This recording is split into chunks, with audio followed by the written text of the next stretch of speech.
really still reading the entire paragraph just to find one heading? If yes, I want you to stop. Let me explain. So about 6 months ago, I got a client who is from Sri Lanka.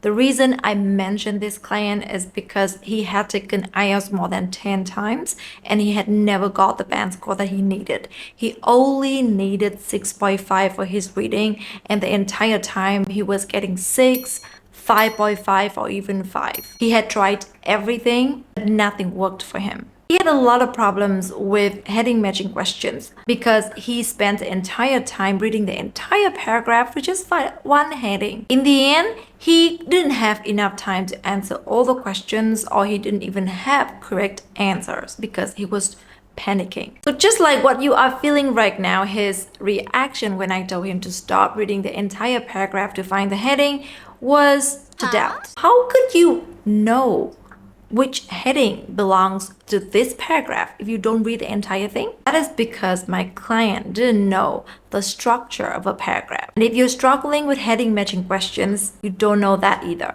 At least you don't know it yet. And I'm gonna tell you now. Before we get to the strategy, because I am all about strategies, I want you to know what HMQs are about. In HMQs, you need to find a heading that can represent the main idea of a paragraph. Basically, you are trying to give this paragraph a title. And this is the structure of a typical IELTS reading paragraph. As you can see over here, the main idea of a paragraph is normally in the first 2 sentences, which is why we have this strategy. Step number 1. Focus on the first 2 sentences of the paragraph. Read slowly and carefully. Try to understand as much as you can, because it is very likely that the main idea of the paragraph is in those 2 sentences. Second, you're going to scan through the rest of the paragraph, because the rest of the paragraph is generally the explanation and example to the main idea given in the first 2 sentences. Step number 3.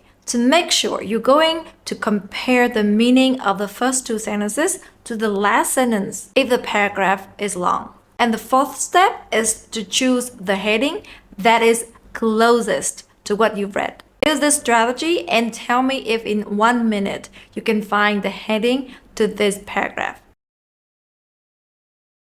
Leave your answer in the comment section and I'll tell you if it's correct. Try this strategy in the next IELTS practice and join my Everything IELTS preparation plan for unlimited support and benefits. For now, you should start with a free practice test on practice9.co. I'll see you there.